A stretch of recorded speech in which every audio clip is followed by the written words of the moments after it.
Benvenuti a Veneto in Transizione. La puntata di oggi è dedicata alle nuove tecnologie e alle nuove professionalità dell'era digitale. Gli ospiti in studio sono Marco Miscioscia, consulente di Interactive Arts, e Elia De Tomasi, che è il socio fondatore di Fab Lab Venezia. So che vi starete chiedendo da casa cos'è il Fab Lab, a questo punto chiediamolo ad Elia. Definisci in 2 parole il Fab Lab.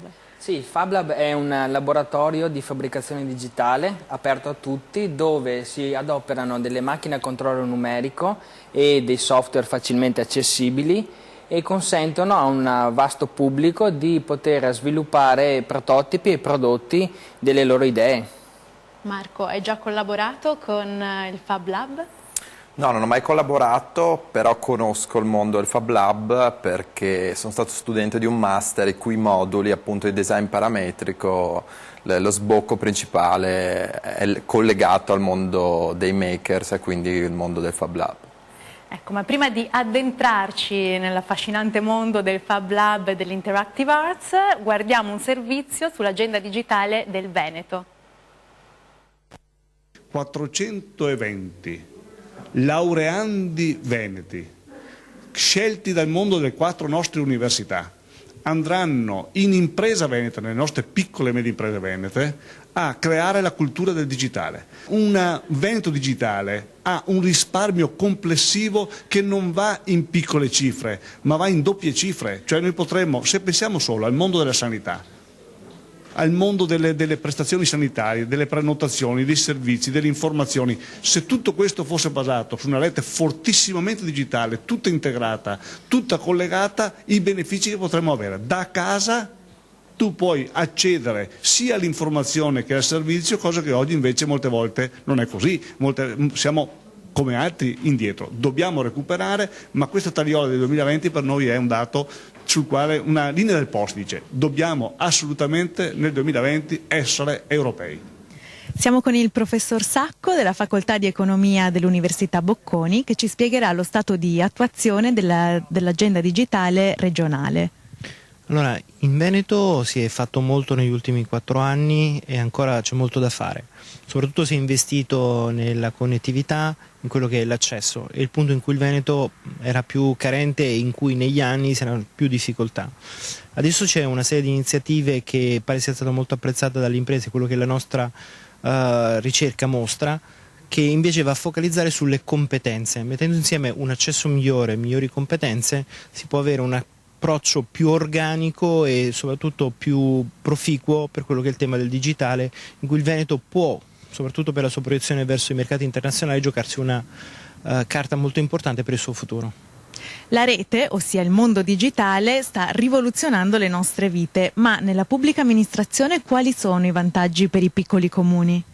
Beh, per i piccoli comuni, come per i grandi, il fatto di essere in rete può permettere grandi risparmi, prima di tutto economici, nel senso che avendo una fibra o un ponte radio uno diminuisce notevolmente le spese per esempio di hardware, ma soprattutto può condividere gli applicativi, può condividere quel bagaglio di informazioni tra tecnici che poi lavorando insieme, avendo gli stessi strumenti, gli stessi software, possono discutere insieme e quindi risolvere i problemi.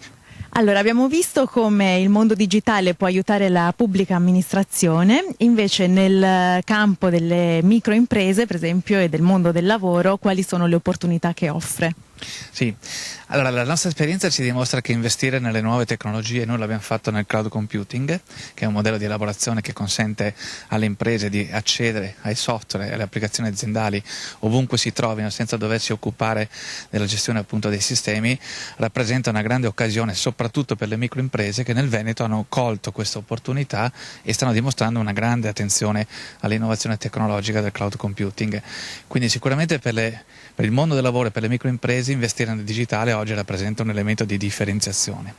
Allegato al tema del cloud computing stiamo trovando un forte interesse su tutto ciò che riguarda il mondo dell'e-commerce, quindi mi sento di dire che oggi una piccola impresa, una microimpresa con il cloud computing e con appunto l'e-commerce può veramente fare quel salto di qualità e approcciare anche al mondo e ai mercati esterni che fino ad oggi magari erano ad appanaggio solo di grandi organizzazioni.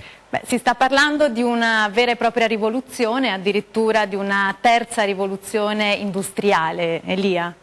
Sì, è vero, c'è stata negli anni 60 una prima rivoluzione digitale che ha visto l'avvento del computer e la smaterializzazione di una serie di supporti, ad esempio pensiamo alla musica, sono spariti i vinili, addirittura sono spariti i CD e possiamo ascoltare la musica soltanto come una fonte digitale. Poi c'è stata la seconda rivoluzione informatica, ovvero l'internet. Abbiamo attraverso la rete cominciato a scambiare informazioni da tutte le parti del mondo. Adesso c'è una terza rivoluzione che prevede che questi bit che si possono scambiare si possono ritrasformare in nuova materia. E un laboratorio come il nostro proprio permette di trasformare i bit di un disegno, per esempio, di una propria idea modellata e disegnata al computer, in oggetti fisici attraverso delle macchine a controllo numerico. Il Fab Lab è nato all'MIT di Boston, giusto? Sì. Voi poi avete aperto a Venezia nel 2013, comunque il successo internazionale è ormai consolidato. Secondo te cosa c'è dietro questa diffusione del Fab Lab? Ma ci sono diversi fattori, sicuramente c'è in questo preciso momento anche un fenomeno mediatico forse, no? Si fa un gran parlare di Fab Lab. Siamo nel bel mezzo di una trasformazione industriale, il nostro paese ha avuto anche delle conseguenze della crisi economica, ma c'è anche secondo me la possibilità di accedere più facilmente a questi nuovi mezzi di produzione e c'è un grande interesse. E quindi una serie di fattori come questi consentono ad un laboratorio appena nato come il nostro di farsi largo in una scena come quella veneta, che è già fortemente industrializzata, ma probabilmente non altrettanto digitalizzata. Invece per quanto riguarda il digitale applicato allo spazio fisico c'è ancora un po' di reticenza forse, Marco? Sì, c'è ancora un po' di diffidenza nella tecnologia, soprattutto per motivi storici.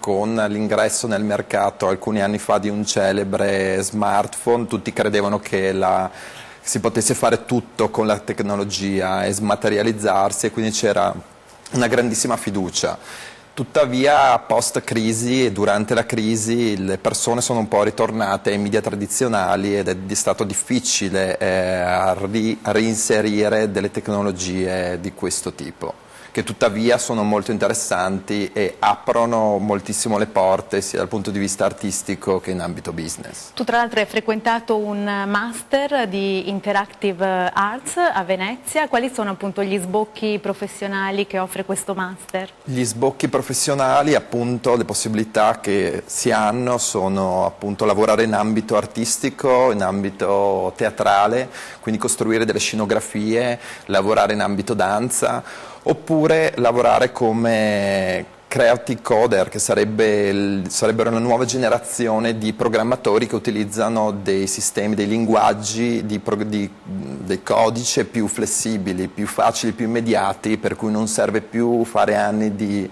informatica e matematica, ma è un approccio molto immediato per costruire delle cose stupefacenti, incredibili. Quindi le applicazioni del digitale sono sia in ambito artistico, come hai detto danza per esempio, sia in ambito commerciale. Per esempio, quali sono le opportunità per delle aziende per lanciare magari dei prodotti o di organizzare degli eventi? Si può lavorare in ambito brand, e quindi in ambito pubblicitario, fieristico, piuttosto che nell'ambito retail, la costruzione di un negozio mediante nuove tecnologie. Dopo un altro ambito molto importante è quello educational, per cui sono strumenti incredibili per i bambini per capire con grandissima immediatezza, ovviamente loro si divertono, imparano giocando con la tecnologia che si evolve sempre di più, per cui apre mille possibilità, perché ora l'evoluzione continua e così. E il video mapping, perché si sente parlare sempre più spesso di video mapping, che cos'è? Il videomapping fa parte di quest'arte interattiva, anche questa diciamo molto di moda in questo periodo, se ne parla parecchio perché sono delle scenografie interattive applicate, dei pattern applicati a dei palazzi, a delle strutture, per cui un ambito appunto di business di cui mi sono dimenticato è quello del dialogo con l'architettura e appunto si può rimodellare lo spazio, aggiungere luce laddove non c'è e creare qualcosa di teatrale in ambito sicuramente entertainment, ma nello stesso tempo anche dando un valore all'architettura stessa di un edificio, di una piazza e quindi creare un evento, un happening piuttosto che un gioco. E lì anche voi al Fab Lab avete collaborato a dei progetti artistici, per esempio con la Biennale, il progetto della città di Pechino. Sì, è vero, abbiamo lavorato proprio per uno studio di architettura di Milano e una società italo-cinese. Abbiamo stampato in 3D quello che, a detta di alcuni esperti, attualmente è il plastico di architettura stampato in 3D più grande al mondo.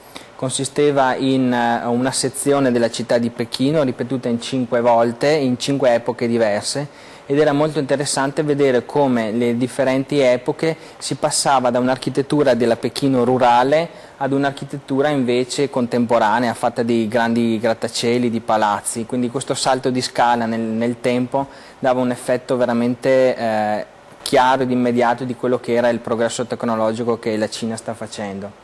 Invece mi volevo ricollegare al tema dell'educational. Anche noi di Fab Lab Venezia stiamo lavorando con la Fondazione Nord-Est, il professor Stefano Micelli, al progetto Fab Lab nelle scuole. È un tema che ci sta molto a cuore, è un tema molto importante, proprio perché riteniamo all'interno del nostro laboratorio che la prossima generazione, quella che attualmente viene già chiamata dei nativi digitali, non potrà fare a meno di crescere permeata da una cultura digitale che invece noi oggi dobbiamo promuovere, no? E però lo farà in una regione che è la nostra, che è a tradizionale vocazione manifatturiera. Quindi portare un Fab Lab nelle scuole può rappresentare veramente una splendida chiave di lettura di questo laboratorio che, come abbiamo detto, è nato un po' di anni fa negli Stati Uniti, ma che noi qui stiamo reinterpretando in un modo nostro e molto interessante. Ti devo interrompere per lanciare un istante la pubblicità, ma torniamo subito.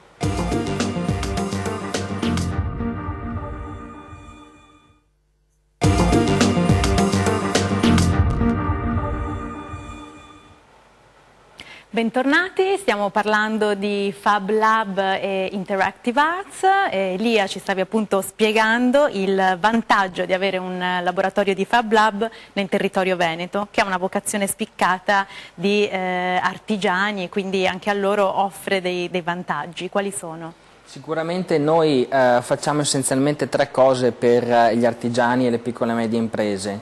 Il primo servizio che forniamo loro è proprio il service, cioè li accompagniamo coprogettando con loro i prodotti, e quindi un Fab Lab come il nostro può candidarsi a diventare quell'ufficio, quello spazio di ricerca, di innovazione sul prodotto che le piccole e medie imprese, gli artigiani non riescono a sviluppare al loro interno. Quindi diciamo, possiamo diventare una sede privilegiata per fare outsourcing e di ricerca e sviluppo sul prodotto. In secondo luogo c'è tutta la parte di formazione. Con la Confartigianato di Venezia abbiamo sviluppato un percorso di alfabetizzazione digitale per gli artigiani di lungo corso e dobbiamo dire che abbiamo avuto un grandissimo riscontro proprio dagli artigiani di Venezia, Venezia Laguna, che sulla carta in teoria dovevano essere quelli più ostili all'innovazione tecnologica, si sono rivelati invece molto interessati e oggi sono presenti stabilmente all'interno del nostro laboratorio proprio per sviluppare i loro prodotti e cercare di innovare il loro modo di produrre. E poi quello che facciamo in ultima battuta è di aprire il laboratorio a tutti. Quindi si può accedere al Fab Lab con una tessera che copre sostanzialmente l'assicurazione che è necessaria e chiunque può venire e utilizzare il Fab Lab come una specie di biblioteca del saper fare. Viene, può consultare noi che lo gestiamo, può conoscere altre persone che vengono a sviluppare i loro progetti, può sviluppare progetti assieme a persone che conosce all'interno del Fab Lab, oppure collaborare a progetti nostri. Quindi il Fab Lab aiuta in un certo senso anche il brand Made in Italy? Sì, sicuramente noi lavoriamo proprio con quelle piccole e medie realtà che sulla carta dovrebbero essere più svantaggiate magari dalla globalizzazione e dei mercati emergenti, ma che possono trovare nella ricerca e nello sviluppo anche tecnologico una chiave del loro successo. Ovviamente le nuove tecnologie non bastano, le nuove tecnologie aprono delle nuove opportunità, ma poi ovviamente bisogna anche saperle sfruttare, quindi la palla di rimbalzo passa alla creatività, quindi poi c'è il tema di come coniughiamo le arti figurative e la creatività in genere all'interno di un processo fortemente tecnologizzato. Marco, invece tu che sei appunto consulente di Interactive Arts, come combatti questa diciamo, reticenza e poca conoscenza del digitale applicato ai brand e agli eventi? Cercando di far conoscere queste nuove tecnologie in modo semplice, giocoso e facendone soprattutto capire l'utilità. E per questo appunto organizziamo degli eventi in cui si spiega sicuramente le nuove tecnologie, ma si presentano delle semplici installazioni in cui il pubblico si incuriosisce, perché uno strumento importantissimo per me è proprio la curiosità e mi auguro che le persone diventino sempre più curiose a visitare un Fab Lab, a giocare con un'installazione di luce in un parco, in una piazza. Invece a Londra, dove tu tra l'altro hai vissuto e lavorato, la situazione è già più sviluppata, immagino, no? Anche certo, lì è già qualcosa in cui si lavora in modo stabile, quotidiano e anzi si fa leva sul fatto che ogni giorno ci sono nuove tecnologie e appunto si cerca di utilizzare l'ultima. Qui c'è ancora, diciamo, molto da lavorare, ma appunto quella è la cosa bella di poter appunto pian piano seminare nel territorio degli nuovi stimoli molto interessanti e che possono portare a dei risultati importanti anche in un ambito di cui mi ero dimenticato di parlare, che è anche quello scientifico, perché l'Interactive Arts si può affiancare, questi strumenti tecnologici si possono affiancare in modo interessante all'ambito della scienza e della medicina.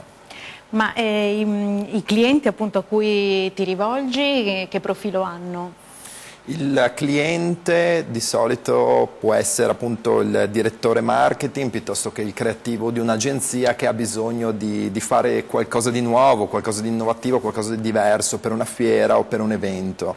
Ha bisogno di sbalordire e questo diciamo è una tipologia, un profilo. Poi appunto abbiamo chi ha bisogno di una scenografia, per cui un ambito teatrale e in cui sanno già quello di cui hanno bisogno, per cui allora lì diventa un lavoro sartoriale. Diventa un lavoro più complicato in cui si va più in profondità, mentre l'altro è qualcosa di più divertente perché si fanno 1000 proposte utilizzando diversi strumenti. E come costi? Ha dei costi importanti o non più? Ha dei costi relativamente alti, tuttavia ci sono dei modi per abbattere questi costi che non si conoscono, appunto utilizzando anche dei prototipi o dei mezzi per raggiungere dei prototipi che ben conoscono in ambito Fab Lab, come appunto la celebre scheda Arduino, si possono avere. Che sarebbe? È una scheda con un... Vuoi spiegare, forse la conosci meglio, con un è una scheda elettronica che è stata inventata in Italia. Un orgoglio italiano, esatto. Un po' meno di 10 anni fa da Massimo Banzi, è un ex dipendente Olivetti, fra l'altro questo secondo me è anche bello citarlo perché insomma, racconta una bella storia italiana e permette di fare della microelettronica e rendere interattivi degli ambienti, degli spazi, degli oggetti. È una piccola schedina facile da programmare, si collegano abbastanza facilmente una serie di sensori e si può rendere interattivo, diciamo, sostanzialmente qualsiasi oggetto. Poi si è sviluppata, sono nate diversi plugin, diversi accessori, per cui oggi con questa scheda si possono fare diverse cose, si può ad esempio meccanizzare un piccolo robot, si possono governare alcune stampanti 3D, soprattutto quelle autocostruite. Si possono sviluppare, diciamo, si sviluppa quell'interfaccia fra il computer e la macchina puramente meccanica. Quindi quando parla di sensori, per esempio quando mi muovo e l'immagine segue il mio movimento? Esatto, volevo arrivare appunto a questo, cioè che attraverso una scheda Arduino si può costruire una vetrina interattiva a basso costo. Cos'è una vetrina interattiva? È una vetrina in cui succede qualcosa, possono essere immagini, proiezioni, possiamo avere semplicemente dei manichini che ti seguono al passaggio, una borsetta che ti segue, una pubblicità. Per cui, per ricondurmi al fatto che sì, è possibile avere anche un progetto, oggi è possibile avere un progetto a basso costo. Ecco, facci sognare il progetto più bello, più affascinante. Ci sono, un progetto celebre, bellissimo, è sicuramente un progetto di Le Mercier che appunto ha mappato una struttura di poligoni complicatissima, e ovviamente è un genio dell'open source, per cui tutto quello che, diciamo, inventa e crea lo rende anche disponibile al pubblico, che è un'altra cosa molto bella.